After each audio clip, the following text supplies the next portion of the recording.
ಓಂ ನಮಃ ಶಿವಾಯ. ಶ್ರೀ ಸಿದ್ಧಾರೂಢ ಚರಣಾರವಿಂದಗಳಿಗೆ ನಮಸ್ಕರಿಸುತ್ತಾ ನಾವಿಂದು ಸಿದ್ಧಾರೂಢ ಕಥಾಮೃತದ ಕೊನೆಯ ಅಧ್ಯಾಯವಾದ 56ನೆಯ ಅಧ್ಯಾಯವನ್ನ ಪ್ರಾರಂಭಿಸೋಣ. ಅದಕ್ಕೂ ಮೊದಲು ಯಾರೆಲ್ಲ ಈ ಹಿಂದಿನ ಅಧ್ಯಾಯಗಳನ್ನ ಕೇಳಿಲ್ಲ, ದಯಮಾಡಿ ಮೊದಲ ಅಧ್ಯಾಯದಿಂದ ಕೊನೆಯ ಅಧ್ಯಾಯದವರೆಗೂ ತಪ್ಪದೆ ಕೇಳಿ ಪುನೀತರಾಗ್ಬೇಕಂತ ಹೇಳಿ ಕೇಳ್ಕೊತೀನಿ. 56ನೆಯ ಅಧ್ಯಾಯ. ಈ ಚರಿತ್ರದ ಪಠನ ಮಾತ್ರದಿ ಸಿದ್ಧನಾಥನು ಒಲಿವನು. ವಾಚಕರಿಗತ್ಯಂತ ಕೃಪೆಯಿಂದಿವಣೈ ಭಾವನೆಯನು. ಶುದ್ಧ ಭಾವನೆಯಿಂದಲರಿವರು ಹೃದಯದೊಳಗಿನ ನಿಜವನು. ಆ ದಯಾನಿಧಿ ಸದ್ಗುರುವು ಭಕ್ತರನು ಸಲೆ ಪಾಲಿಸುವನು. ಸಿದ್ಧಾರೂಢಾಜ್ಜನು ಭಕ್ತರ ಮೇಲೆ ಬಹಳ ದಯಾವಂತನಿದ್ದ. ಆತನ ಪಾದವನ್ನ ಹಿಡಿಯುವುದರಿಂದ ಸರ್ವ ವಿಘ್ನಗಳು ಪರಿಹಾರ ಆಗ್ತವೆ. ಆತನೇ ಪ್ರೇಮವನ್ನ ಅಂತರ್ಯದೊಳಗೆ ತುಂಬಿ ಕೈಯಲ್ಲಿ ಲೇಖನಿಯನ್ನ ಕೊಟ್ಟ ಪ್ರೇಮ ಖನಿಯನ್ನ ತೆರೆದ ಗ್ರಂಥ ಭರಿಸಲಿಕ್ಕ ಆರಂಭಿಸ್ತಾನ. ಈ ಅದ್ಭುತ ಗ್ರಂಥವನ್ನ ಈ ಅಧ್ಯಾಯದಲ್ಲಿ ಸಮಾಪ್ತಿ ಮಾಡ್ಬೇಕಂತ ಹೇಳಿ ದಯಾಳುವಾದ ಸದ್ಗುರುನಾಥನು ಹೃದಯದಲ್ಲಿ ಪ್ರೇರಿಸಿರ್ತಾನಂತ ಹೇಳಿ ಈ ಕಥೆಯನ್ನ ಬರೆದವರು ಹೇಳಿದಾರ. ಭಕ್ತಿ ವೈರಾಗ್ಯ ಮತ್ತ ಜ್ಞಾನ ಭರಿತವಾಗಿಯೂ ಅತ್ಯಂತ ಸದ್ಗುರು ಪ್ರೇಮದಿಂದ ತುಂಬಿರುವಂತದ್ದಾಗಿಯೂ ಇರುವ ಈ ಗ್ರಂಥವನ್ನ ಸ್ವತಃ ಗುರುರಾಜನೇ ಬರೆದಿರುವನು. ಲೇಖನಿ ಬರೆದದ್ದೆಂದು ಯಾರು ಹೇಳುವರು? ಅಂಥ ಲೇಖನಿಯಂತೆ ನಾನು ಆತನ ಕೈಯಲ್ಲಿ ಅದೇನೆ. ಆದ್ದರಿಂದಲೇ ಈ ಗ್ರಂಥವು ಇಷ್ಟು ಸುಂದರವಾಗಿ ಅತಿ ತ್ವರೆಯಿಂದ ಸಿದ್ಧವಾಯಿತು. ಇಲ್ಲದಿದ್ರ ಜಡ ಮತ್ತು ಅಲ್ಪಮತಿಯಾಗಿಯೂ ಭಕ್ತಿ ಪ್ರೇಮರಹಿತನಾಗಿಯೂ ಸಂಸಾರ ವಿಷಯಗಳಲ್ಲಿ ಅಖಂಡ ತೊಡಕಿರುವವನಾಗಿಯೂ ನಿತ್ಯ ಅಜ್ಞಾನ ಸ್ಥಿತಿಯಲ್ಲಿರುವವನಾಗಿಯೂ ಇರುವ ನನ್ನಿಂದ ಈ ಗ್ರಂಥವು ಹೆಂಗ ಸಿದ್ಧಿಸಿತು? ಇಂಥ ನನ್ನನ್ನ ನಿಮಿತ್ತ ಮಾಡಿ ಸದ್ಗುರುರಾಯನೇ ಗ್ರಂಥವನ್ನ ರಚಿಸಿರುವನು. ಸದ್ಗುರುವಿನ ಕಾರ್ಯಗಳು ಅದ್ಭುತವಾದವುಗಳು. ಅವುಗಳ ಪೈಕಿ ಇದೊಂದು ಅತ್ಯದ್ಭುತವಾದದ್ದು. ನನ್ನ ಕೈಯಿಂದಾದರೂ ಹೇಗೆ ಗ್ರಂಥ ಬರೆಸಿದನೆಂಬುದು ನನಗ ಬಹಳ ಚಮತ್ಕಾರ ಕಾಣಿಸ್ತದೆ. ಇರಲಿ, ದಯಾಳುವಾದ ಆ ಸದ್ಗುರುನಾಥನು ಭಕ್ತರ ಮೇಲೆ ಬಹು ಪ್ರೇಮಯುಕ್ತನಾಗಿದ್ದ. ಅವರನ್ನ ಸುಲಭವಾಗಿ ತಾರಿಸುವ ಉದ್ದೇಶದಿಂದ ಪವಿತ್ರವಾದ ಗ್ರಂಥವನ್ನ ಬರೆದಿರ್ತಾನ. ಅವನು ಕೃಪಾಸಾಗರನೇ ಇದ್ದ. ಆತನಲ್ಲಿ ಪ್ರೇಮದ ತೆರೆಗಳೇ ಬರುತ್ತಿರ್ತಾವ. ಅವುಗಳೊಳಗೆ ಯಾರು ಮುಳುಗ್ತಾರೋ ಅವರು ಅಮರರಾಗ್ತಾರ. ಭಕ್ತರಿಗೆ ಅತ್ಯಂತ ಪವಿತ್ರವಾದ ಆತನ ಈ ಮನೋಹರವಾದ ಚರಿತ್ರವು ಶ್ರವಣ ಮಾತ್ರದಿಂದ ಶ್ರೋತೃ ಜನರು ವಕ್ತನನ್ನ ಕುರಿತಂತಾರ. ಬಹು ದಿವಸ ಗ್ರಂಥವನ್ನ ಶ್ರವಣ ಮಾಡಿದೆವು. ಅದರ ಪ್ರಮಾದ ದೋಷದಿಂದ ಅದರೊಳಗಿನ ಕೆಲವು ಅಂಶ ಮರೆತಿರುವುದು. ಮತ್ತೆ ಕೆಲವು ಮನೋಹರವಾದ ಕಥೆಗಳನ್ನ ನಾವು ಶ್ರವಣ ಮಾಡಲಿಲ್ಲ. ಅವುಗಳನ್ನೆಲ್ಲ ಈಗ ಸಂಕ್ಷೇಪ ರೀತಿಯಿಂದ ನಮಗೋಸ್ಕರ ಹೇಳ್ತಕ್ಕದ್ದು ಎಂದನ್ನುವುದು. ಈ ಪ್ರಕಾರ ಜನರ ವಚನವನ್ನ ಕೇಳಿ ವಕ್ತನು ಬಹು ಸಂತೋಷದಿಂದ ಈ ಚರಿತ್ರ ಸಾರವನ್ನ ತೆಗೆದ ಇಲ್ಲಿ ಸಂಕ್ಷೇಪವಾಗಿ ಹೇಳ್ತಾನ. ಸ್ನೇಹಿತರೆ, ಮೊದಲ ಅಧ್ಯಾಯದಿಂದ ಈ ಕೊನೆಯ ಅಧ್ಯಾಯದವರೆಗೂ ಏನೇನಿದೆ ಅಂತೇಳಿ ಸಂಕ್ಷೇಪವಾಗಿ ಹೇಳ್ತಾರ, ಕೇಳ್ರಿ. 1ನೇ ಅಧ್ಯಾಯದಲ್ಲಿ ಗುರುದೇವತಾ ವಂದನವನ್ನ ಮಾಡಿ ಚತುರ್ವಿಧ ಅಧಿಕಾರಿಗಳ ಲಕ್ಷಣಗಳು ನಿರೂಪಿಸಲ್ಪಟ್ಟವ. 2ನೇ ಅಧ್ಯಾಯದಲ್ಲಿ ಸಿದ್ಧ ಜನ್ಮವು ವಿಚಿತ್ರವಾದ ಬಾಲಕ್ರೀಡೆಯನ್ನ ತೋರಿಸಿ ಜನರಿಗೆ ಬೋಧಿಸಿದ್ದು ನಿರೂಪಿಸಿರ್ತದೆ. 3ನೇ ಅಧ್ಯಾಯದಲ್ಲಿ ಸಿದ್ಧರು ಭೀಮ ಮತ್ತು ಸೋಮನ ಕೂಡ ಗುರುಶೋಧನೆಗೆ ಹೋದಾಗ ಅವರಿಬ್ಬರು ಬಹಳ ಶ್ರಮಪಟ್ಟ ಸಿದ್ಧರನ್ನ ಬಿಟ್ಟು ಮನೆಗೆ ತಿರುಗಿ ಹೋದ್ರು ಎಂಬುದನ್ನ ತಿಳಿಸಿರ್ತದೆ. 4ನೇ ಅಧ್ಯಾಯದಲ್ಲಿ ಸಿದ್ಧರು ಗಜದಂಡ ಗುರುಗಳ ಸೇವೆ ಮಾಡಿದ್ದು, ವಾದದಲ್ಲಿ ಸುಬ್ಬಯ್ಯ ಶಾಸ್ತ್ರಿಯನ್ನ ಖಂಡಿಸಿದ್ದು, ಗುರುಗಳು ಸಿದ್ಧಾರೂಢ ಎಂಬ ಈ ನಾಮವನ್ನ ಕೊಟ್ಟದ್ದು ಕಥಿಸ್ತದೆ. 5ನೇ ಅಧ್ಯಾಯದಲ್ಲಿ ಸಿದ್ಧಾರೂಢರು ತೀರ್ಥಯಾತ್ರೆಗೆ ಹೋದದ್ದು, ಚಿಂತಾಮಣಿ ಆಶ್ರಮದಲ್ಲಿ ವೇದಾಂತ ಬೋಧಿಸಿದ್ದು, ಕರ್ಮಠ ಬ್ರಾಹ್ಮಣಿಗೆ ಚಾಂಡಾಲತ್ವ ತೋರಿಸಿದ್ದು, ಉಪಾಸನ ಕ್ರಮ ವಿವರಿಸಿದ್ದು ಹೇಳಿರ್ತದೆ. 6ನೇ ಅಧ್ಯಾಯದಲ್ಲಿ ಪಿಚ್ಚಂಡಯ್ಯ ಮತ್ತ ಮಲಯನಾಥ ಇವರಿಗೆ ಬ್ರಹ್ಮಾತ್ಮೈಕ್ಯತೆಯನ್ನ ಬ್ರಹ್ಮಾತ್ಮೈಕ್ಯತೆಯನ್ನ ಬೋಧಿಸಿದ್ದು ಮತ್ತು ಮಹಾವಾಕ್ಯಾರ್ಥವನ್ನ ದೀಕ್ಷಿತನಿಗೆ ತಿಳಿಸಿ ಆತನ ಶಂಕಾ ನಿರಸನ ಮಾಡಿದ್ದು ನಿರೂಪಿಸಿರ್ತದೆ. 7ನೇ ಅಧ್ಯಾಯದಲ್ಲಿ ಗೋಕರ್ಣ ಕ್ಷೇತ್ರದೊಳಗ ಸಿದ್ಧನಾಥರು ರಮ್ಯ ಲೀಲಾ ಮಾಡಿದ್ದು ಮತ್ತ ಸಾಧುಗಳ ಮುಖದಿಂದ ಪರಮಾತ್ಮನು ತೃಪ್ತಿ ಹೊಂದುತ್ತಾನೆಂಬುದು ಸರ್ವರಿಗೂ ಬೋಧಿಸಿದ್ದು ಕಥಿಸಿರುತ್ತದೆ. 8ನೇ ಅಧ್ಯಾಯದಲ್ಲಿ ಕಾಶಿ ಕ್ಷೇತ್ರದಲ್ಲಿ ನ್ಯಾಯಶಾಸ್ತ್ರಿಗಳ ವಾದವನ್ನ ಸಿದ್ಧರು ನಿವಾರಿಸಿ ಪಂಚಕೋಶ ಯಾತ್ರೆಯನ್ನ ಪೂರ್ಣ ಮಾಡಿ ಸಾವುಕಾರನ ಮನೆಯಲ್ಲಿ ಆತನಿಗೆ ಬೋಧಿಸಿದ್ದು ಹೇಳಿರ್ತದೆ. 9ನೇ ಅಧ್ಯಾಯದಲ್ಲಿ ಸುರಸವಾದ ಬಿಂಬ ಪ್ರತಿಬಿಂಬ ವಿಚಾರವನ್ನ ಬೈರಾಗಿಗೆ ತಿಳಿಸಿ ಸಿದ್ಧರು ಮಾರವಾಡಿಯ ರೋಗವನ್ನ ನಿವಾರಿಸಿ ಆತನಿಗೆ ಬದುಕಿಸಿದ್ದನ್ನ ನಿರೂಪಿಸಿರ್ತದೆ. 10ನೇ ಅಧ್ಯಾಯದಲ್ಲಿ ಸಿದ್ಧರು ಅಭಿಚಾರ ಕರ್ಮಗಳಲ್ಲಿ ಪ್ರವರ್ತನಾದ ಬ್ರಾಹ್ಮಣನಿಗೆ ಅವನ್ನ ಬಿಡಿಸಿ ವೈದಿಕ ಕರ್ಮಗಳಲ್ಲಿ ಪ್ರೇರಿಸಿದ್ದು ಮತ್ತ ಬಿಜಾಪುರದಲ್ಲಿ ಬಹಳ ದುಃಖ ಸಹಿಸಿದ್ದು ಕಥಿಸಿರ್ತದೆ. 11ನೇ ಅಧ್ಯಾಯದಲ್ಲಿ ಸಿದ್ಧ ಗುರುಗಳು ಜಂಗಮನ ಭ್ರಮೆಯನ್ನ ಕಳೆದಿದ್ದು ಮತ್ತ ಶಿಪಾಯರು ಹೊಡೆದಾಗ ಶಾಂತಿಯಿಂದ ಅದನ್ನ ಸಹಿಸಿದ್ದು ನಿರೂಪಿಸಿದೆ. 12ನೇ ಅಧ್ಯಾಯದಲ್ಲಿ ಸಿದ್ಧ ಗುರುವರನು ಹುಬ್ಬಳ್ಳಿಯಲ್ಲಿ ನಾನಾ ಲೀಲಾ ತೋರಿಸಿದ್ದ ಮತ್ತ ದುಷ್ಟರು ಬಹು ಪ್ರಕಾರವಾಗಿ ದುಃಖ ಕೊಟ್ಟಾಗ ಅದ್ಭುತ ಶಾಂತಿಯನ್ನ ಪ್ರಕಟಿಸಿದ್ದು ಹೇಳಿತು. 13ನೇ ಅಧ್ಯಾಯದಲ್ಲಿ ಭಕ್ತ ಜನರು ಸದ್ಗುರುಗಳನ್ನ ರಥದಲ್ಲಿ ಕೂಡ್ರಿಸಿ ಉತ್ಸವ ಮಾಡಿಸಿದ್ದು ಮತ್ತ ಕಬೀರದಾಸನೆಂಬ ಶಿಷ್ಯನಿಗೆ ಬ್ರಹ್ಮಜ್ಞಾನವನ್ನ ಬೋಧಿಸಿದ್ದು ನಿರೂಪಿಸಿರ್ತದೆ. 14ನೇ ಅಧ್ಯಾಯದಲ್ಲಿ ಹರಿಹರ ಮತ್ತ ಸರಸ್ವತಿ ಇವರನ್ನ ವ್ಯಾಘ್ರದಿಂದ ಸದ್ಗುರುಗಳು ರಕ್ಷಿಸಿರ್ತಾರೆ. ಅವರು ಸದ್ಗುರುಗಳ ಬಳಿಗೆ ಬಂದ ಆತನನ್ನ ಪ್ರೇಮದಿಂದ ಸ್ತುತಿಸಿದ್ದನ್ನ ಹೇಳಿರ್ತದೆ. 15ನೇ ಅಧ್ಯಾಯದಲ್ಲಿ ರೂಪಕೃಷ್ಣ ಭಾಗ್ಯವತಿ ಬಾಯಿ ಇವರ ಪುತ್ರನಿಗೆ ಗ್ರಂಥಿ ರೋಗವು ಆದ ಸಮಯದಲ್ಲಿ ಆ ಸ್ಥಾನಕ್ಕ ಸದ್ಗುರುನಾಥನು ಬಂದ ಹುಡುಗನಿಗೆ ಆರೋಗ್ಯವನ್ನುಂಟು ಮಾಡಿದ್ದನ್ನ ಕಥಿಸಿರ್ತದೆ. 16ನೇ ಅಧ್ಯಾಯದಲ್ಲಿ ಯಾವ ಹುಡುಗನಿಗೆ ಕಾಲಿಗೆ ಸರ್ಪವು ಸುತ್ತಿ ದಂಶ ಮಾಡುತ್ತಿತ್ತೋ ಅವನನ್ನ ಸದ್ಗುರು ಬಿಡಿಸಿ ಅವನ ಗಾಯವನ್ನ ನಿರ್ವಿಷ ಮಾಡಿದ. 17ನೇ ಅಧ್ಯಾಯದಲ್ಲಿ 4 ಮಂದಿ ಅಯ್ಯನವರು ಗುರುನಿಂದ ಮಾಡುತ್ತಲೇ ಅವರ ಲಿಂಗಗಳು ಹರಣವಾದವು. ಆಗ ಸದ್ಗುರುಗಳಿಗೆ ಶರಣು ಹೋದ ಕೂಡಲೇ ಅವರು ಆ ಲಿಂಗಗಳನ್ನ ತೆಗೆದುಕೊಟ್ರು. 18ನೇ ಅಧ್ಯಾಯದಲ್ಲಿ ಪೂರ್ವ ಜನ್ಮದಲ್ಲಿ ವ್ಯಾಘ್ರನಾಗಿದ್ದ ಸತ್ಸಂಗ ಯೋಗದಿಂದ ನರನಾಗಿ ಹುಟ್ಟಿದ ಗುರಪ್ಪನ ಚರಿತ್ರವು ನಿರೂಪಿಸಿರ್ತದೆ. 19ನೇ ಅಧ್ಯಾಯದಲ್ಲಿ ಭವಿಷ್ಯ ಕಥನ ಬೆನಕಪ್ಪನ ಪತ್ನಿಗೆ ರಕ್ಷಿಸಿದ್ದು ಜೀವಪ್ಪನ ಕುರುಡಾದ ನೇತ್ರಗಳು ಸದ್ಗುರು ಹಸ್ತ ಸ್ಪರ್ಶದಿಂದ ದೃಷ್ಟಿಯುಕ್ತವಾದದ್ದು ಇವೆಲ್ಲ ಕಥಿಸಿರ್ತದೆ. 20ನೇ ಅಧ್ಯಾಯದಲ್ಲಿ ಭಕ್ತ ಸಾತಪ್ಪನ ಮೈ ಮೇಲೆ ಉಷ್ಣಘೃತವು ಸಿಡಿದು ಮೂರ್ಛಾಗತನಾಗಿ ಬಿದ್ದಿರುವಾಗ ಸದ್ಗುರುವು ಆತನನ್ನ ಸ್ವಸ್ಥ ಮಾಡ್ತಾನೆ. 29ನೇ ಅಧ್ಯಾಯದಲ್ಲಿ ಸಿದ್ಧರನ್ನು ಪೂಜಿಸಬೇಕಂತ ಹೇಳಿ ಕೃಷ್ಣಾಬಾಯಿಯು ಹೇಳ್ತಾಳ. ಪತಿಯಾದ ರಮಾನಾಥನಿಗೆ ಅದು ಮನಸ್ಸಿಗೆ ಬಾರದೇ ಇದ್ದಾಗ ಆತನು ಸರ್ವ ಮೂರ್ತಿಗಳು ಸಿದ್ಧಾರೂಢ ರೂಪವಾಗಿರುವುದನ್ನ ಕಾಣ್ತಾನ. 22ನೇ ಅಧ್ಯಾಯದಲ್ಲಿ ಮುರ್ಕಿಭಾವಿ ಗ್ರಾಮದಲ್ಲಿ ಬಹು ವೈಭವದಿಂದ ಸದ್ಗುರು ಚಿತ್ರದ ಪೂಜೆಯಾಗುತ್ತಿರುವಾಗ ಭಕ್ತರ ಪ್ರಾರ್ಥನೆಯಿಂದ ಸದ್ಗುರುವು ಪ್ರತ್ಯಕ್ಷನಾಗ್ತಾನ. 23ನೇ ಅಧ್ಯಾಯದಲ್ಲಿ ರಾಮರಾಯನಿಗೆ ಸಿದ್ಧರು ಸ್ವಪ್ನದಲ್ಲಿ ಅಭಯವನ್ನ ಕೊಟ್ರು. ಸಂತರ ನಡುವೆ ಸದ್ಗುರುಗಳು ಕುಳಿತು ಉಣ್ಣುವುದನ್ನ ಕಂಡ ಸರ್ವರು ಆಶ್ಚರ್ಯಪಟ್ಟ ಅವರನ್ನ ಪೂಜಿಸಿದರು.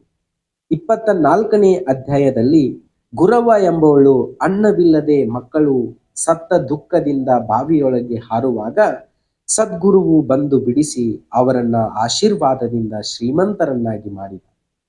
25ನೇ ಅಧ್ಯಾಯದಲ್ಲಿ ಬಸವಣ್ಣಗೆ ಅಭಿಮಾನ ಬಂದಿರುವಾಗ ಆತನ ಸರ್ವಸ್ವ ಹರಣ ಆಯಿತು. ಭಕ್ತಿ ಹುಟ್ಟಿದ ತರುವಾಯ ಬಂದಿಖಾನೆಯೊಳಗಿಂದ ಸದ್ಗುರುವು ಬಿಡಿಸಿದ.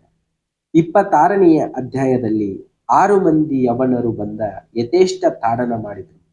ಭಕ್ತರ ಆಗ್ರಹದ್ದಿಶೆಯಿಂದ ಸದ್ಗುರುಗಳು ರಥಾರೋಹಣವನ್ನ ಮಾಡಿದರು. 27ನೇ ಅಧ್ಯಾಯದಲ್ಲಿ ನೀರಿಲ್ಲ ಉತ್ಸವ ಬೇಡ ಅಂತೇಳಿ ಸದ್ಗುರುಗಳಂದಾಗ ಭಕ್ತರು ನೀರು ತರುವ ಕಷ್ಟ ಸಹಿಸ್ಲಿಕ್ಕ ಸಿದ್ಧರಾದರು. ಆಗ ಸದ್ಗುರುಗಳು ಮೇಘವಿದ್ಯಾ ಉಪಾಸನೆ ಮಾಡಿ ಮಳೆ ತರಿಸಿದರು. 28ನೇ ಅಧ್ಯಾಯದಲ್ಲಿ ಶಿವಾಯನ ಮನೆಗೆ ಸಿಪಾಯರು ಹಿಡಿದುಕೊಂಡು ಹೋಗುವಾಗ ಸಿದ್ಧಾರೂಢರು ಫೌಜುದಾರನಾಗಿ ದಾರಿಯೊಳಗ ಬಂದ ಅವನನ್ನ ಬಿಡಿಸಿದರು. 29ನೇ ಅಧ್ಯಾಯದಲ್ಲಿ ಶಿವಪ್ಪ ಭಕ್ತನು ಸತ್ತಾಗ ಸದ್ಗುರುನಾಥರು ಬದುಕಿಸಿದರು. ಮತ್ತ ಅವರು ಜ್ವರದಿಂದ ಪೀಡಿತರಾಗಿದ್ದಾಗ ಒಮ್ಮೆಲೆ ಬಹಳ ಗುಳಿಗೆಗಳನ್ನು ನುಂಗಿ ನೆಟ್ಟಗಾದರು. 30ನೇ ಅಧ್ಯಾಯದಲ್ಲಿ ದಾನವ್ವ 3ನೇ ಸಾರಿ ಪ್ರಸವಿಸಿದಾಗ ಸದ್ಗುರುಗಳು ಕೂಸನ್ನ ತೆಗೆದುಕೊಂಡು ಹೋದರು. ಆಮೇಲೆ ಆಕೆಯನ್ನ ಅನುಗ್ರಹಿಸಿ 2ನೇ ಪುತ್ರನನ್ನು ಕೊಟ್ಟರು. 31ನೇ ಅಧ್ಯಾಯದಲ್ಲಿ ಶರಣಪ್ಪನನ್ನ ವೃಕ್ಷದ ಮೇಲೆ ಹತ್ತಿಸಿದಾಗ ಆತ ಬಿದ್ದನು. ಆಗ ಸದ್ಗುರುಗಳು ಆತನಿಗಾದ ಆ ಮೂರ್ಛೆಯ ಅನುಭವವನ್ನೇ ಆತ್ಮಜ್ಞಾನವಾಗಿ ಉಪದೇಶಿಸಿ ಉದ್ಧರಿಸಿದರು. 32ನೇ ಅಧ್ಯಾಯದಲ್ಲಿ ಗುರುಪಾದಯ್ಯನು ಸಿದ್ಧರು ಮಹಾತ್ಮರೆಂತೇಳಿ ತಿಳಿದು ತನ್ನ ಸ್ತ್ರೀ ಪುತ್ರಾದಿಗಳು ವಿರುದ್ಧರಾದರೂ ಸದ್ಗುರು ಸೇವಾ ಬಿಡಲಿಲ್ಲ. 33ನೇ ಅಧ್ಯಾಯದಲ್ಲಿ ಮಡಿವಾಳ ಸ್ವಾಮಿಯವರು ಗರಗದಲ್ಲಿರುವಾಗ ಸಿದ್ಧರು ಅವರ ದರ್ಶನಕ್ಕೆ ಹೋಗಿದ್ರು. ಆಗ ಅಲ್ಲಿ ವಿಚಿತ್ರವಾದ ಸಂಗತಿಗಳು ನಡೆದವು. 34ನೇ ಅಧ್ಯಾಯದಲ್ಲಿ ನಿರುಪಾದನಿಗೆ ಬಂದು ಪ್ರತಿಬಂಧಕ ಮಾಡಿರುವಾಗ ಆತನು ಸದ್ಗುರುಗಳನ್ನ ಪ್ರಾರ್ಥಿಸಿ ಆತ್ಮಘಾತ ಮಾಡ್ಲಿಕ್ಕೆ ಸಿದ್ಧನಾದ ಕ್ಷಣವೇ ಸದ್ಗುರುಗಳು ಬಂದು ಆತನ ನೈವೇದ್ಯವನ್ನ ಸೇವಿಸಿದರು. 35ನೇ ಅಧ್ಯಾಯದಲ್ಲಿ ಸದ್ಗುರುಗಳು ಭೋಳೆ ಭಕ್ತನಿಗೆ ತನ್ನ ಜ್ವರವನ್ನ ಕೊಟ್ಟರು. ಆತನು ಬಾವಿಯೊಳಗ ಬಿದ್ದಾಗ ಅವನಿಗೆ ದರ್ಶನವನ್ನು ಕೊಟ್ಟರು. 36ನೇ ಅಧ್ಯಾಯದಲ್ಲಿ ಪರಶುರಾಮ ಪಂತನು ರೋಣಕ್ಕ ಹೋಗುವಾಗ ಸದ್ಗುರುಗಳು ಟಿಕೆಟ್ ತಂದು ಕೊಟ್ಟರು. ದಾರಿಯಲ್ಲಿ ಸಿದ್ಧರು ಬಂದು ಅವರಿಗೆ ಉಪಚಾರ ಮಾಡಿದರು. 37ನೇ ಅಧ್ಯಾಯದಲ್ಲಿ ಕೃಷ್ಣನಿಗೆ ತಂದೆಯು ಕಟ್ಟಿ ಹಾಕಿರುವಾಗ ಶ್ರೀರಾಮನು ಆತನಿಗೆ ಪ್ರಕಟನಾದನು. ಆ ಗೋವಿಂದಾನಂದನು ಸದ್ಗುರು ವಾರ್ತೆಯನ್ನ ಕೇಳಿ ಅವರಿಗೆ ಬಂದು ಭೇಟಿಯಾದನು. 38ನೇ ಅಧ್ಯಾಯದಲ್ಲಿ ತುಕ್ಕಪ್ಪನ ಮಗನಾದ ಹನುಮಂತನು ಮರಣ ಕಾಲದಲ್ಲಿ ಸದ್ಗುರು ಪ್ರಾರ್ಥನೆ ಮಾಡಿದ ಕೂಡಲೇ ಸಿದ್ಧಾರೂಢರು ಅವನಿದ್ದಲ್ಲಿ ಪ್ರಾಪ್ತರಾಗಿ ಅವನನ್ನ ಸ್ವಸ್ಥ ಮಾಡಿದರು. 39ನೇ ಅಧ್ಯಾಯದಲ್ಲಿ ಸದ್ಗುರು ವಾರ್ತೆಯನ್ನ ಕೇಳಿ ತಾಯಿ ಬಾಯಿಯು ಪೂಜಾ ಕಾಲದಲ್ಲಿಯೇ ಬಂದ ಭೇಟಿಯಾದನು. ನಳಿನಿಗೆ ಜ್ವರ ಬಂದಿರುವಾಗ ಕೃಪಾದೃಷ್ಟಿಯಿಂದ ಸದ್ಗುರುಗಳು ನೆಟ್ಟಗೆ ಮಾಡಿದರು. 40ನೇ ಅಧ್ಯಾಯದಲ್ಲಿ ಕಳ್ಳರು ಬಂದು ನಡುದಾರಿಯಲ್ಲಿ ಯಾತ್ರಿಕರನ್ನ ಪೀಡಿಸುತ್ತಿರುವಾಗ ಸದ್ಗುರುಗಳು ಮಹದ್ಭೀಕರ ರೂಪವನ್ನ ಧರಿಸಿ ಕಳ್ಳರಿಂದ ಅವರನ್ನ ರಕ್ಷಣೆ ಮಾಡಿದರು. 41ನೇ ಅಧ್ಯಾಯದಲ್ಲಿ ಹೀರುಬಾಯಿಯನ್ನ ಒಯ್ಯಲಿಕ್ಕ ಯಮದೂತರು ಬಂದಾಗ ಸದ್ಗುರುಗಳು ಬಂದು ಬಿಡಿಸಿದರು. 6 ತಿಂಗಳ ಮೇಲೆ ಆಕೆಯನ್ನ ವಿಮಾನದಲ್ಲಿ ಕರೆದುಕೊಂಡು ಹೋದರು. 42ನೇ ಅಧ್ಯಾಯದಲ್ಲಿ ಶಂಕರನ ನಿರಭಿಮಾನ ವರ್ತನ, ಆತನು ಪ್ರವಾಹದಲ್ಲಿ ಹೋಗುತ್ತಿರುವಾಗ ಸಿದ್ಧರು ರಕ್ಷಿಸಿದ್ದು, ಸಿದ್ಧ ಕೃಪೆಯಿಂದ ಆತನು ಜ್ಞಾನ ಹೊಂದಿದ್ದು. 43ನೇ ಅಧ್ಯಾಯದಲ್ಲಿ ಗೊಂದವಲೇಕರರು ಗುರು ಸೇವಾ ಮಾಡಿದ್ದು, ಹುಬ್ಬಳ್ಳಿಗೆ ಬಂದು ಸಿದ್ಧಾರೂಢರಿಗೆ ಭೇಟಿಯಾದದ್ದು, ಸದ್ಗುರುಗಳು ಜ್ಞಾನ ದೇವರ ಅವತಾರ ಅಂದದ್ದು ಇದೆ.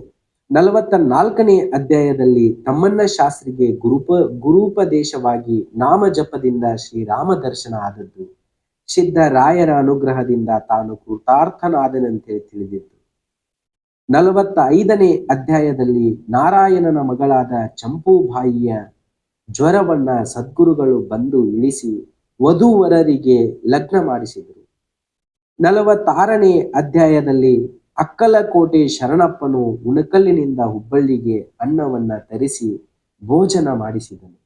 ಮತ್ತ ಉಣಕಲ್ಲಿನಲ್ಲಿ 1,00,000 ಜನರಿಗೆ ಉಣಿಸಿ ಸದ್ಗುರು ಪೂಜಾ ಮಾಡಿದನು.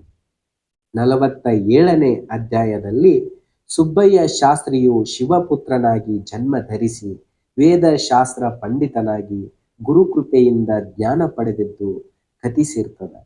48ನೇ ಅಧ್ಯಾಯದಲ್ಲಿ ಚರಿತ್ರ ಪಠನದಿಂದ ರುಕ್ಮಿಣಿಯ ಭೂತವು ಬಿಟ್ಟು ಹೋದದ್ದು, ಅವಳು ಸತ್ತಾಗ ಯತಿಯು ಬಂದ ಸದ್ಗುರು ವಿಭೂತಿಯಿಂದ ಬದುಕಿಸಿದ್ದು ಕಥಿಸಿರ್ತದೆ. 49ನೇ ಅಧ್ಯಾಯದಲ್ಲಿ ದುರ್ಜನರು ಸದ್ಗುರು ಚಳನ ಮಾಡಿದಾಗ ಅವರ ಬುದ್ಧಿ ಭ್ರಮಣವಾದದ್ದು, ಸ್ತ್ರೀಯು ಸಿದ್ಧರಿಗೆ ವಿಷ ಕೊಟ್ಟಾಗ ಅವರು ಸ್ವಸ್ಥರಾಗಿ ಅವಳೇ ಸತ್ತು ಹೋದದ್ದು ಹೇಳಿರ್ತದೆ. 50ನೇ ಅಧ್ಯಾಯದಲ್ಲಿ ಚನ್ನಮಲ್ಲಪ್ಪನು ವೈರಾಗ್ಯ ಹೊಂದಿದ್ದು, ಸಿದ್ಧರನ್ನ ರಕ್ಷಿಸಲಿಕ್ಕ ಹಾವನ್ನ ಹಿಡಿದಿದ್ದು, ಹಾವು ಕಡಿದಾಗ ಸದ್ಗುರುಗಳು ರಕ್ಷಿಸಿದ್ದು ನಿರೂಪಿಸಿರುತ್ತದೆ. 51ನೇ ಅಧ್ಯಾಯದಲ್ಲಿ ಕಾಸಗತನು ಉಪಚಾರ ಭಯದಿಂದ ಅಡವಿಯೊಳಗ ಹೋಗಿದ್ದಾಗ ಸದ್ಗುರುಗಳು ಆತನನ್ನ ಹುಡುಕಿಕೊಂಡು ಹೋದದ್ದು ಮತ್ತು ಕಾಸಗತನ ಅದ್ಭುತ ವೈರಾಗ್ಯವು ವರ್ಣಿಸಲ್ಪಟ್ಟಿರುತ್ತದೆ. 52ನೇ ಅಧ್ಯಾಯದಲ್ಲಿ ವಿರಕ್ತನಾದ ನಿರ್ವಾಣಪ್ಪನು ಸದ್ಗುರುಗಳಿಗೆ ವಾಸನಾ ಕ್ಷಯವನ್ನ ವಿಚಾರಿಸಿದಾಗ ವಾಸನಾ ನಾಶ ಮಾಡುವಂತ ಆತ್ಮಜ್ಞಾನವನ್ನ ಅವರು ಉಪದೇಶಿಸಿದ್ದೈತಿ. 53ನೇ ಅಧ್ಯಾಯದಲ್ಲಿ ಲಕ್ಷ್ಮೀಬಾಯಿಯು ಮುಳುಗುವ ಹಡಗದಲ್ಲಿರುವಾಗ ಸದ್ಗುರುವನ್ನ ಪ್ರಾರ್ಥಿಸಿ ಕರೆದ ಕೂಡಲೇ ಆತ ದೋಣಿಯನ್ನ ತೆಗೆದುಕೊಂಡು ಬಂದ ಅವಳನ್ನ ರಕ್ಷಿಸಿದ. 54ನೇ ಅಧ್ಯಾಯದಲ್ಲಿ ಸದ್ಗುರುಗಳು ಕಾಲ ಮಾಡಿದ್ದು, ಶಿವ ಪಾರ್ವತಿ ಸಂವಾದವು ಕಾಲ ಪ್ರಸಾದದಿಂದ ಶರಣಾಗತನ ಕುಷ್ಠವನ್ನ ಪರಿಹರಿಸಿದ್ದು ಮತ್ತ ನೀರು ಶುದ್ಧ ಮಾಡಿ ಶಿಷ್ಯರಿಗೆ ಕುಡಿಸಿದ್ದು ನಿರೂಪಿಸಿದೆ. 55ನೇ ಅಧ್ಯಾಯದಲ್ಲಿ ಸಮಗ್ರ ಗ್ರಂಥದ ಸಾರವು ಶ್ರೋತಾ ಜನರಿಗೋಸ್ಕರ ನಿರೂಪಿಸಲ್ಪಟ್ಟಿರುತ್ತದೆ. ಅಂತಃಕರಣವು ಪ್ರಸನ್ನವಿರುವಾಗ ಈ ಚರಿತ್ರವನ್ನ ಪಠಿಸ್ತಕ್ಕದ್ದು. ಇದರೊಳಗಿನ ಲಕ್ಷಾರ್ಥವನ್ನ ಹೃದಯದೊಳಗ ಇಟ್ಟುಕೊಳ್ಳುವುದರಿಂದ ವಿಷಯಾತೀತವಾದ ಸುಖವು ಪ್ರಾಪ್ತವಾಗ್ತದೆ. ಸಪ್ತಾಹ ಓದುವ ಕ್ರಮವನ್ನ ಯಥಾ ಪ್ರಕಾರ ನಿಮಗ ಹೇಳ್ತೇನೆ. ಪ್ರಥಮ ದಿವಸದಲ್ಲಿ 8 ಅಧ್ಯಾಯಗಳನ್ನ ಪಠಿಸತಕ್ಕದ್ದು. 2ನೇ ದಿನ 16ನೇ ಅಧ್ಯಾಯದವರೆಗೆ ಓದ್ಬೇಕು. 3ನೇ ದಿವಸ 24, 4ನೇ ದಿನ 32 ಪೂರ್ಣ ಮಾಡಬೇಕು. 5ನೇ ದಿನ 40, 6ನೇ ದಿವಸ 48ನೇದರ ಪರ್ಯಂತ ಓದಿ 7ನೇ ದಿವಸ 56 ಅಧ್ಯಾಯಗಳನ್ನ ಪಠಿಸಿ ಪೂರ್ಣ ಮಾಡಬೇಕು. ಈ ಪ್ರಕಾರ ಪ್ರೇಮಯುಕ್ತರಾಗಿ ಗ್ರಂಥವನ್ನ ಪಠಿಸುವುದರಿಂದ ಮನೋರಥಗಳೆಲ್ಲ ಪೂರ್ಣವಾಗಿ ಸದ್ಗುರುವು ತತ್ಕಾಲವೇ ಕೃಪೆ ಮಾಡ್ತಾನೆ. ಸದ್ಗುರು ಕೃಪೆ ಎಂಬುದೇನು ಅಲ್ಪವಲ್ಲ. ಯಾವ ಆತನ ಮೇಲೆ ಆತನ ಕೃಪೆಯಾಗುವುದೋ ಅವನು ಸಂಕಲ್ಪಗಳನ್ನೆಲ್ಲ ಕಳೆದ ಲೋಕತ್ರಯದಲ್ಲಿ ಉಪಮಾರಹಿತವಾದ ಆತ್ಮಸ್ವರೂಪವನ್ನ ಕೂಡಲೇ ಕಾಣ್ತಾನ. ಆತ್ಮರೂಪ ನೋಡುವುದಂದ್ರ ಜೀವನು ತಾನೇ ಬ್ರಹ್ಮನಾಗುವುದು. ಆ ಬ್ರಹ್ಮದಿಂದ ಈ ಜಗತ್ತೆಲ್ಲ ಮಾಯಾ ಮೂಲಕ ಹುಟ್ಟಿರ್ತದೆ. ವಿಷಮಯವಾದ ಈ ಜಗವು ಬ್ರಹ್ಮರೂಪನಾದಂಥವನಿಗೆ ತನ್ನ ಶರೀರವೇ ಎಂಬಂತೆ ಕಾಣಿಸ್ತಿರ್ಬೇಕಾದಾಗ ಅವನಿಗೆ ವಿಷಯಗಳ ಯೋಗದಿಂದ ಯಾವ ಪ್ರಕಾರದ ಉದ್ವೇಗವಾದೀತು. ಗುರುಕೃಪೆಯ ಮಹಿಮೆಯು ಅಗಾಧವಾಗೈತಿ. ಯಾವಾತನು ಶುದ್ಧ ಚಿತ್ತಯುಕ್ತನಾಗಿ ಆ ಕೃಪೆಯನ್ನ ಹೊಂದುತ್ತಾನೋ ಅವನಿಗೆ ಇಂಥ ಆತ್ಮಬೋಧವು ಪ್ರಾಪ್ತ್ಯವು. ಇದಕ್ಕೂ ಹೆಚ್ಚಿನ ಲಾಭವೇ ಇಲ್ಲ. ಗ್ರಂಥ ಪಠನದಿಂದ ಇಂಥ ಲಾಭ ಸಿಗುತ್ತಿರುವಾಗ ಅಲ್ಪ ಲಾಭಗಳ ಸುದ್ದಿ ಯಾತಕ್ಕೆ ಬೇಕು? ಸರ್ವ ದೇಶವು ಕೈ ಸೇರಿದಾಗ ಗ್ರಾಮವೊಂದನ್ನು ಯಾರು ಬೇಡ್ತಾರ? ಹಾಗೆ ಚರಿತ್ರ ಪಠನದಿಂದ ವಿಷಯ ಪ್ರಾಪ್ತಿ ಎಂದು ಅನ್ನಲಿಕ್ಕ ನಾಚಿಕೆ ಬರ್ತದ. ರಾಜನ ಕಡೆ ಹೋದ್ರ ತೃಣ ಸಿಗುವುದು ಎಂದು ಹೇಳಿದ್ರ ಎಲ್ಲರೂ ನಗ್ತಾರ. ಯಾವಾತನಿಂದ ಈ ಜಗತ್ತೆಲ್ಲ ಉತ್ಪನ್ನ ಆಯಿತೋ ಆ ಸದ್ಗುರುವು ತನ್ನ ಚರಿತ್ರ ಪಠನದಿಂದ ಒಲಿಯುವನು. ಆಗ ಆತನಿಗೆ ಉತ್ತಮವಾದದ್ದನ್ನೇ ಬೇಡಬೇಕು. ವಿಷಯಗಳು ಪ್ರಾಪ್ತವಾಗ್ತವ ಅಂಥೇಳಿ ಫಲಶ್ರುತಿಯು ನನ್ನಿಂದ ಹೇಳಲಾಗದು. ಚರಿತ್ರ ಪಠನದಿಂದ ಚಿತ್ತವು ಶುದ್ಧವಾಗಿ ಅದರೊಳಗ ವಿಷಯ ಕಾಮನೆ ಉಳಿಯುವುದೇ ಇಲ್ಲ. ಇರಲಿ, ಈ ಗ್ರಂಥವು ಈಗ ಪರಿಪೂರ್ಣವಾಯಿತು. ಸ್ನೇಹಿತರೆ, ಇದನ್ನ ಯಾರು ರಚಿಸಿರುವರು? ಅದಕ್ಕ ಸದ್ಗುರುಗಳು ಅಂತೇಳಿ ಉತ್ತರ ಕೊಡಲು ಅವರು ನಿಮಿತ್ತಕ್ಕೆ ಯಾರು ಅಂತೇಳಿ ಪುನಃ ಕೇಳ್ತಾರ. ಹಾಗಾದ್ರೆ ನಿಮಿತ್ತ ಮಾತ್ರ ಶಿವರಾಮನೆಂಬವನಿರುವವನು. ಆತನ ತಂದೆಯು ಲಕ್ಷ್ಮಣರಾಯ, ತಾಯಿ ಪದ್ಮಾವತಿ ಬಾಯಿ. ಇವರು ಪರಮ ವೈರಾಗ್ಯ ವೃತ್ತಿಯುಳ್ಳವರಿದ್ದಾರೆ. ಜಾತಿ ಗೌಡ ಸಾರಸ್ವತ ಬ್ರಾಹ್ಮಣ, ಗೋತ್ರ ಕೌಶಿಕ ಋಷಿ ವಿಶ್ವಾಮಿತ್ರನು. ಈ ಶಿವರಾಮನು ಮಾತಾ ಪಿತೃರ ಚರಣಗಳನ್ನ ವಂದಿಸಿ ಸಿದ್ಧ ದಯಾಗಣರನ್ನ ಸೇವಿಸುತ್ತಿರುವನು. ಈತನ ಮೂಲ ಗ್ರಾಮ ಮುಕ್ತಾಪುರ. ಸಾಂಪ್ರತ ಹುಬ್ಬಳ್ಳಿ ನಗರದಲ್ಲಿರುವ ಸಿದ್ಧಾಶ್ರಮದಲ್ಲಿ ಸದ್ಗುರುವರನ ಕೃಪೆಯಿಂದ ವಾಸ ಮಾಡ್ತಿರ್ತಾನೆ. ಶಕೆ 1844 ದುಂದುಬಿ ನಾಮ ಸಂವತ್ಸರದ ಮಾರ್ಗಶೀರ್ಷ ವದ್ಯ ಸಪ್ತಮಿ ಸೋಮವಾರ ದಿವಸ ಈ ಗ್ರಂಥ ಸಮಾಪ್ತಿ ಆಯಿತು.